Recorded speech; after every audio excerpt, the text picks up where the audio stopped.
Yes, Iceberg's the name. I'm on a new episode with DJIceberg.com with Before the Fame series with Florida R&B singer Savannah Cristina. How you doing today? Hey, I'm doing good. How are you? I'm good. Cannot complain. Cannot complain. So we just Good. coming off a new video from last week. Come comfortable. Yes. How do you get the premise of it? Cause listen to the lyrics. It's something a little different from the other songs I listened from you already. With this song, it's just, it's inspired by, just being at home, being in quarantine, and just kind of just, catching a vibe. It's really just a vibe. You shot that video at home? Yeah, I shot the entire video inside of my house. Yes. So that's what we're expecting for right now. A lot of stuff. Because so far, looking at the videos, they look all authentic. How you set it up, all your videos from Belong the Street, Yeah. Self Care. I like you have a background theme of the song. Like your Yeah, videos, the I background is always like the use cover my art. environment. Yeah, I always use my environment for, the stuff that I do. I always try to use what's surrounding me so I can, get something done. So what got you into music? It really just started off with writing poetry. I started writing poetry, and then all of a sudden the poems turned into songs, and that's pretty much how I got into it. How young when you got started? I started making music my first time in the studio. I was 15 at a friend's studio. He wanted me to sing a hook for him for one of the songs he was doing. And that was the first time I saw the inside of the studio. I didn't drop my first single until I was 19 years old. And that's when I started officially making my own music. So the first song you made, do you ever put it out or you just kept it in the tuck? No, I have it out. It's called Trust. That was the first song you ever made. Yeah. Trust. So I saw you say you like to call your music like soul therapy. Where did all this soul come from? Soul therapy, it just came from music from the soul. I like to listen to a lot of Jill Scott and Erykah Badu, and I think that music is really just therapeutic. It's supposed to be there to make you better. It teaches you how to heal from a lot of pain. So that's kind of why I just wanted to make my style called soul therapy. Oh, great. Like the songs like belong to like when I say self-reflecting, like you ever talk to yourself like, damn, why I do that? It's just like thinking your thoughts out loud and realizing what you should have really did. Yeah, no, definitely. I always have those moments where I always be like, dang, that wasn't the best decision. But what I try to do with my mistakes is I try to at least gain from them. So even if it's just me gaining a song, at least I can say it wasn't all for nothing. So yeah, I definitely have those moments where it's like, okay, girl, you should have never did that. But I never regret anything because there's always a lesson learned. There's always a song to be written out of the certain things that we do that we might not be the most proud of. Yeah, very self-aware. That's one thing I can tell when I listen to your music. Very self-aware. Yeah, it's a lot of honesty. I just try to be very honest about who I am and the things that I do, and just try to own it so I can grow from it. So do you use like multiple different producers, or you have like go-to producers you like to work with so far? I'm still just building a team. One person I really get a lot of vibes with is Kizzo. He's a producer I met in LA, and so far me and him have made a lot of dope tracks with Shay Pope, D Lily. But I'm still figuring out. Louis Lastic and I just dropped that song, so I'm still just figuring out who my partner in crime is going to be, because I would love to just lock in for like a week and just walk out the studio with something beautiful. Playing instruments? No, I don't play any instruments. Nope. Now, just your voice is so strong. A lot of times, your voice is a melody by itself. That's what I Right, thought. You was just exactly. singing, just playing instruments in your house when you was younger.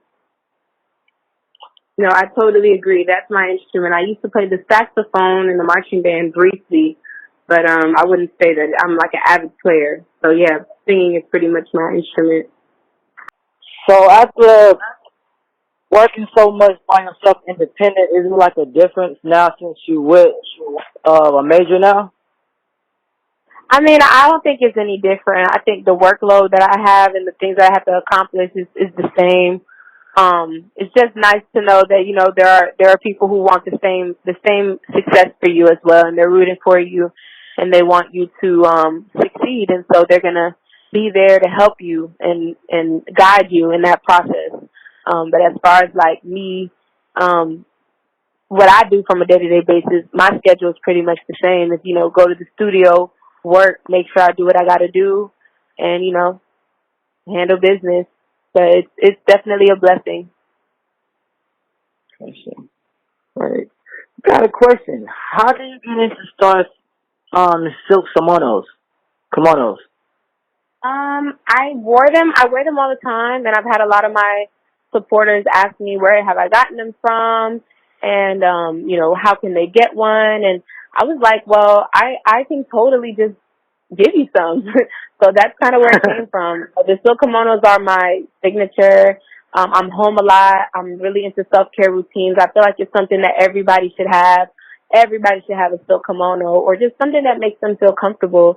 So I think it's such a rewarding feeling to be able to provide that to my supporters and just like give them the same feeling that I get when I wear these. Also, you make the kimonos yourself. I sell them on my website. Okay. So always been into CBD. Actually, um, finally got into it, but it's definitely something that, as far as like my family, they're very, very, very enthusiastic about. So I'm always down to support anything that I do or that I attach myself to is all about self-care.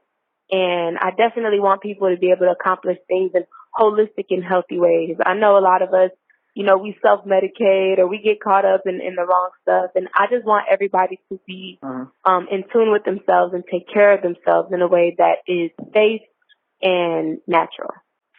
Not just how nurturing you is, and how even with your music, I feel like you're more of an outdoor person, indoor person. Not outdoor like clubs and parties, just one with nature outside.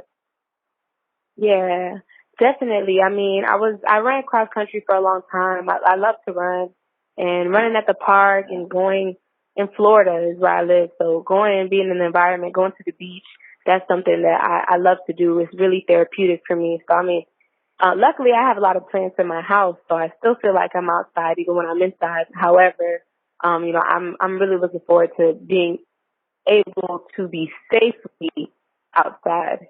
So I'm waiting for that to happen. That's great to hear. So you have any inspiration, like you have any music inspirations, like not from the older generation, like the ones that's now that you listen to. The songs that inspire me have to be like Young Thug, Drake, Party Next Door, Tory Lanez. Those are kind of like the people who inspire me with what they do because they're self-made. You know what I mean? They really got it out the bottom and they really created a brand for themselves and an original brand, not a brand that was branched off of somebody else's brand and they sound like this person. No, it's like they're all very original and I'm inspired by originality. So those are kind of the people who I'm looking at right now that I'm trying to peep game from that I can like possibly learn from. So any major concerts or events you have done, and you're like, wow, damn, I'm really here singing right in front of these people. Yeah, I mean, about 2 years ago, I did a show with Ella May, her, Snow Allegra, Aaron Ray. It was a big festival, Best Life Festival, and that was in Miami. And that was a pretty big audience. I was super excited to do that. And then just like the staple places like SOBs in New York, where I was in a totally different state, and I had people that were bumping my music and singing along. So it's different stuff like that. It never gets old. Where you really feel the love. I mean, the best part about it is to be somewhere that's not your city. like when I was in Chicago and in LA, and you have people who are extremely happy to see you perform and have been waiting to be able to sing these lyrics with you. So that was definitely, surreal performances. Okay. When you wake up in the morning, what's the first song you listen to? The first song in the morning, a shower song I listen to a lot is "Be With You" by Beyonce. So that's one, yeah. What about before you go to sleep? Before I go to sleep, I probably listen to something slow, like some Maxwell, like Wherever, Whenever, Whatever, or Out My Mind Just in Time by Erykah Badu. I'll listen to something slow. Vegan or non-vegan? Non-vegan. I was a vegetarian for like 6 or 7 months, but it just wasn't for me. But, I support everybody's decision to eat what they want to eat. I said, why you wouldn't have able to last past the 6 or 7 months? I went to the Bahamas, and they had fried conch, and I wasn't about to not eat fried conch in the Bahamas. So I was like, yeah, I'm cool. So that was really the only reason. I went on vacation, and I'm like, yeah, we gonna stop this now. So that's how it went. Yeah, on that. You have a childhood song that you were introduced to that just always fell in love with? A childhood what? A childhood song. When you was little and you just always fell in love with it since then. Maybe Don't You Worry About a Thing by Stevie Wonder. I just remember my parents playing that for me all the time. It was all the time, just loud through the house. My mom and my dad loved that song, and they would always sing it together. And I just remember being in between them two and just singing that song, and I still love it. What would be one question, especially singers and songwriters, because I know it's kind of difficult sometimes to find, like, up-and-coming platforms and showcases. What would you tell a rising singer-songwriter, like, how to maneuver as an independent artist? I would say just, be smart, be as rude and as aggressive as you need to be to make sure that you are protected and respected, especially as a woman. My demeanor is all for a reason, and I would always tell a woman to just be as aggressive as you need to be, and just understand that business is business and nothing is personal. Nobody owes you support. The only support is earned, and you earn that support by working. Yes. A lot of people ask me, like, what did you do so that you could? I worked. I really can't give you any. I'm not related to nobody. I don't got no cousins in the game. I don't come from money. I just come from hard work. So, I was just telling them to work. Don't take anything personal. Everything's business. That's the hardest rule right there. Don't take nothing personal. That's what it's music industry. Mm-hmm. But thank you so much, Savannah. Just you can shout out your social media information and where everyone can find your music at. You can find me everywhere at Savannah Cristina. That's Savannah like the city. That's SAVANNAH. Cristina. CRISTINA.